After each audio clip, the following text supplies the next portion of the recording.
ঈদে এক কাতারে সবাই জাতীয় ঈদগাহে রাষ্ট্রপতি প্রধানমন্ত্রীর নামাজ আদায়, শোলাকিয়ায় বৃষ্টির মধ্যেই জামাত, ত্যাগের মহিমায় সারা দেশে পশু কোরবানি।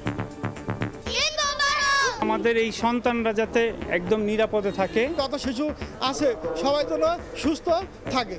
পশুর থেকে কুরবানি দেওয়ার জন্যই আল্লাহ কুরবানি ব্যবস্থা করেছেন। ন্যায়সাম্য বৈষম্যহীন একটা ভ্রাতৃত্বের একটা সমাজ গঠন। ঢাকা ২ সিটিতে পরিচ্ছন্নতা কর্মীদের ব্যস্ততা, ৮ থেকে ১০ ঘন্টার মধ্যেই বর্জ্য অপসারণের তোড়জোড়।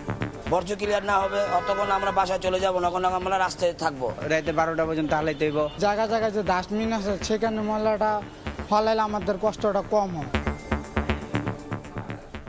ঈদ মুবারক দেখছিলেন প্রধান শিরোনাম। দুপুরের সময় সঙ্গে আছি আমি আলিশা ইসলাম। এবার অন্যান্য শীর্ষ সংবাদ। ঈদের দিন বাবা মা ও ছোট ভাইয়ের কবর জিয়ারত প্রধানমন্ত্রীর। সমৃদ্ধি অর্জনে সবাইকে সঙ্গে নিয়ে এগোতে চায় সরকার, ভেদাভেদ ভুলে ঐক্যের ডাক বিএনপি নেতাদের।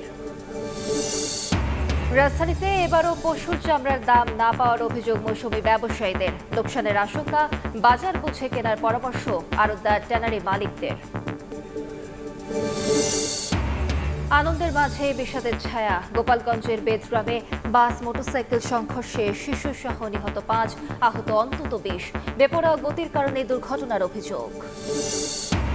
৮ দিন ট্র্যাজেডিতে যমজ শিশু হারিয়ে দিশেহারা নাজমা হাসান দম্পতি। সুষ্ঠু ও ন্যায় বিচার দাবি, হাসপাতাল কর্তৃপক্ষের আলাদা তদন্ত কমিটি। এবং দেশে দেশে ত্যাগের মহিমা ঈদুল আজহা উদযাপন। কলকাতায় ব্রিগেড প্যারেড গ্রাউন্ডে জামাতে মুসল্লির ঢল, অস্ট্রেলিয়ায় প্রবাসীদের আনন্দ ভাগাভাগি।